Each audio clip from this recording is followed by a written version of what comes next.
He lost his legs in combat, but last night he saved an entire American city from a cyber attack. And this is how it happened. Before we begin, if you enjoy emotional military stories inspired by real modern warfare, make sure to subscribe. Your support helps keep stories like this alive. Now, let's go to Fairview. Nathaniel Nate Harrow once believed that battles ended when soldiers came home. But the truth hit him harder than any blast ever could. Some wars follow you, some wars live inside you, and some wars come back for you when you least expect it. Nate served as a cyber communications specialist during the Eastern Ridge conflict of 2022, one of the first large-scale hybrid warfare operations where digital attacks and physical combat blended into a single battlefield. Drones circled overhead like metallic vultures. Enemy hackers probed networks day and night, and soldiers on the ground depended on secure communication the same way they depended on oxygen. Nate wasn't the strongest soldier nor the fastest, but he was the one everyone trusted when systems failed. He saw patterns before anyone else. He could read enemy signals like music, and he stayed calm even when the entire world seemed to be collapsing. That's why his squad was deployed to Outpost Helios, a location critical for maintaining encrypted communications in the region. The terrain was harsh, dry earth, sharp wind, and a sky that looked endless and merciless. But Nate didn't fear the environment. He feared the silence between cyber attacks, because silence meant the enemy was preparing something bigger. On the morning of June 4th, the outpost woke to a low static hum, something Nate instantly recognized as unusual.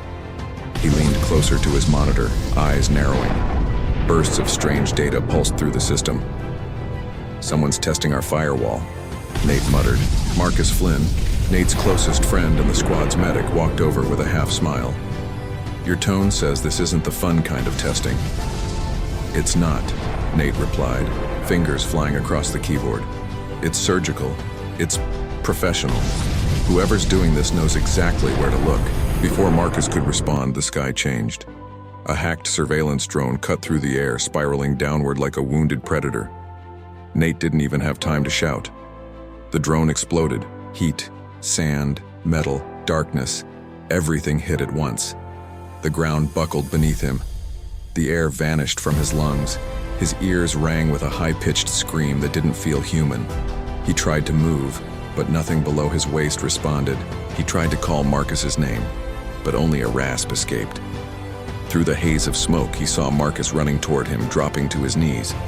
"Nate, stay with me! Stay awake! Look at me!" But Nate's vision blurred. The world folded inward. And then, nothing. He woke days later in a military hospital in Germany. Machines blinked around him. The room smelled like antiseptic and metal. The doctor explained gently. The explosion severed part of his spinal cord. They did everything they could, but Nate would never walk again. Marcus stood silently in the corner, eyes red. He stepped forward, placed a trembling hand on Nate's shoulder, and whispered, "I'm here, man. Whatever happens, I'm here." But Nate felt worlds away, detached, empty. The soldier he used to be was gone, and the man left behind didn't know who he was anymore. He was discharged months later and returned to Fairview, Colorado, a peaceful mountain town far removed from the chaos of global conflict. People were kind, the streets were calm, life moved slowly. But Nate didn't feel alive. He felt like a shadow drifting through days that didn't belong to him. He repaired electronics for neighbors, pretended life was ordinary, pretended he wasn't broken. But the war followed him. Every night, every dream, every quiet moment. Until the night Fairview's lights went out. It started with a flicker, then a hum, then complete darkness swallowed the town. Nate looked out the window, confused, until his phone buzzed with a notification he hadn't seen since the battlefield. A system breach alert, and not just any breach, one using a signature he personally recognized. A cyber weapon designed during the Eastern Ridge conflict. His chest tightened. Someone was using military-grade cyber warfare against civilians, against Fairview, against his home. And Nate realized something horrifying. This wasn't random. This was personal. The darkness that fell over Fairview wasn't ordinary. Nate knew blackouts. He grew up in Colorado storms that knocked out power for hours. But this was too sudden, too complete, too synchronized. Street by street, the town shut down like someone had flipped a master switch. Then his phone buzzed again. A second alert, more urgent. Critical breach attempting infrastructure takeover. Nate's blood ran cold. This was the exact type of attack he'd trained to defend against during the Eastern Ridge conflict. One meant to collapse entire systems at once. Water treatment, power grids, emergency dispatch, hospital networks. He wheeled quickly to his desk and pulled out an old military laptop. The metal casing was scratched, worn, but still reliable. He hesitated for half a second before opening it, because touching it felt like touching the life he'd lost. But tonight, his city needed that life. The laptop booted. The encryption interface unfolded. Nate connected to Fairview's grid through a diagnostic backdoor he'd quietly installed months earlier, more out of habit than suspicion. The screen exploded with red alerts. Malware was spreading fast. Lines of code crawled like digital fire, infecting every node it touched. This wasn't just an attack. It was a coordinated assault designed by someone who understood American infrastructure deeply. Someone who knew how Nate thought. A small window popped up on the screen. A message, taunting, calculated. "Hello again, Sergeant Harrow." Nate's breath hitched. He knew that phrasing, that cold confidence, that deliberate spacing. Colonel Adrian Keene, a man once praised as a visionary in cyber warfare. A man who believed technological dominance was worth sacrificing anything. Ethics, rules, even people. A man Nate had trusted once, until he learned what Keene was really capable of. Nate typed quickly, "Who are you?" The answer came instantly. "The man who taught you everything that matters." Nate's jaw clenched. Keene wasn't dead. He wasn't missing. He'd gone rogue, and he had chosen Fairview as his playground. Outside, he could hear voices. Neighbors calling out, car horns stuck mid-pattern, someone yelling for help after the streetlights went dark. The chaos crept upward like a wave, swallowing the calm mountain night. Nate turned back to his screen. He routed into the emergency grid, blocked 2 infection pathways, reinforced a firewall so old he couldn't believe it was still running. But Keene was already adapting. The malware attacked the water processing plant next. If that system went offline, pressure would collapse. And within minutes, contamination would flood into the pipes. Hospitals wouldn't be able to sterilize instruments. Firefighters wouldn't have water pressure. People wouldn't have drinking water. Fairview would fall. Nate's heart pounded. His hands shook. But his mind sharpened with each second. It felt, horrifyingly, like the battlefield again.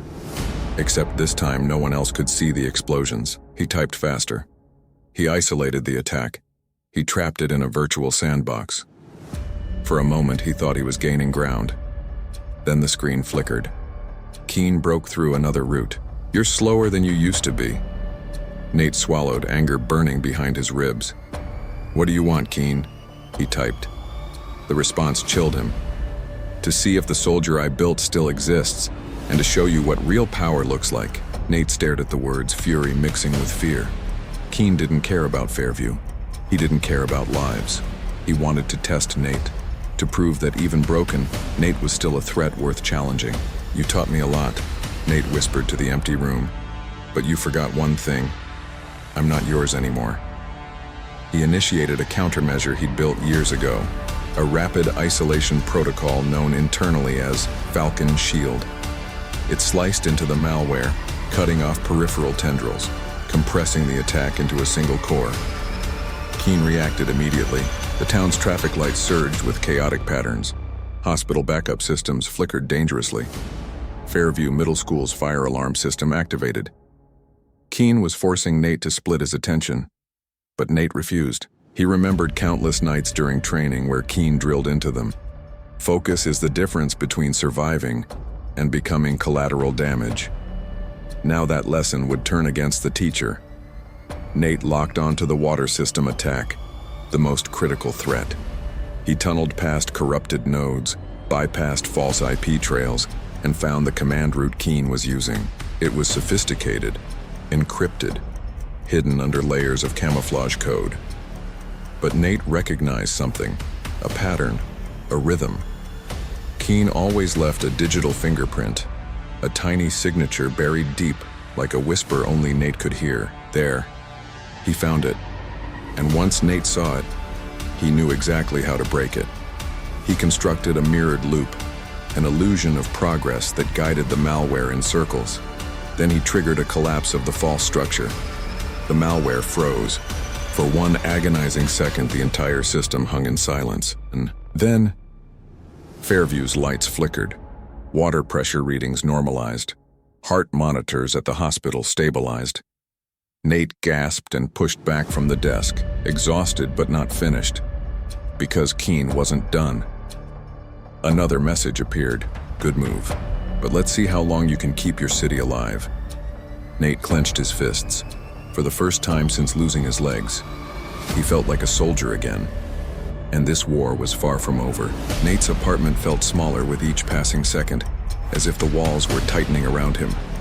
Lines of malicious code continued to pulse across his screen. Keane wasn't slowing down. In fact, he was accelerating, pushing Nate into deeper layers of cyber combat. Outside, Fairview tried to keep calm, but panic simmered. Car engines stalled at intersections. Phones displayed error screens. An ambulance siren wailed helplessly with no digital routing available. Nate could feel the pressure in his bones. They were running out of time. Keane launched a new offensive, this one more aggressive than the last. Firehouse communications, compromised. Hospital resource network, destabilizing. City water purification, targeted again. Nate almost couldn't believe it. Keane was hitting everything that kept a small town alive. It wasn't just sabotage, it was a demonstration, a message to Nate and to the world. Damn it, Keane, Nate muttered, wiping sweat from his forehead. He dug deeper into the code, moving through layers of obfuscation Keane built to slow him down. Keane was smart, brilliant even. He was the kind of mind people followed without fully understanding the monster behind it. Nate remembered the man clearly from Eastern Ridge. Calm, articulate, dangerously charming. A man who believed that power wasn't meant to be held quietly. It was meant to be displayed. Keane had once told him, "Wars don't start with bullets, they start with silence." Nate realized that was exactly what Keane was creating in Fairview. Silence, darkness, fear. Nate forced himself forward. He strengthened the power grid firewall again, blocked new infiltration attempts. He even overclocked the laptop slightly, something he rarely did. His body was exhausted, but his mind clicked into a perfect rhythm. This was the soldier he used to be. This was the soldier he still was. Then Keane hit the city's emergency broadcast system. A horrifying thought hit Nate. If Keane got full control, he could trigger false evacuation alarms, or shut down fire stations, or disable 911 entirely. Fairview would fall into pure chaos. "No," Nate whispered. "Not tonight." He traced the attack's source. It was masked under multiple proxy layers and dummy IPs. But Nate recognized the deeper structure, the heartbeat, as he used to call it. Keane's coding always pulsed in intervals of 3 milliseconds, 3 loops, 3 hidden keys. Once Nate saw it, he smiled for the first time that night.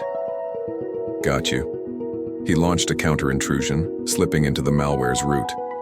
Keane noticed instantly. The screen flickered again, revealing another message. "You were always my best student, but even you can't stop this." Nate exhaled slowly. "Yes, I can." He activated Falcon Shield Override, a protocol he once designed for emergencies where systems needed to be rebooted without triggering shutdown cascades. It was risky. If he mistimed anything by even 1 second, the entire grid could collapse. But Nate wasn't guessing. He knew Keane's fingerprints. He knew the architecture. He knew how the man thought. He executed the sequence. For 2 seconds, nothing happened. Then the malware convulsed.